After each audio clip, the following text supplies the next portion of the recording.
আমি ছিলাম অন্য, তাই ভুল মনে হতো। তারা ছিল রঙিন আর আমি ছিলাম ছায়া।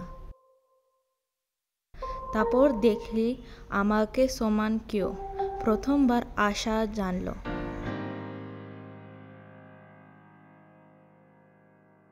কিন্তু তখন বুঝলাম রং তো আসে মনে ভেতরে।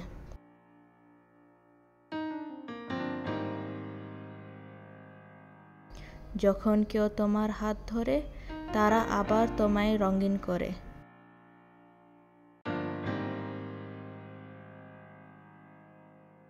আমরা সবাই আলাদা, তাই তো এক পৃথিবী অত সুন্দর।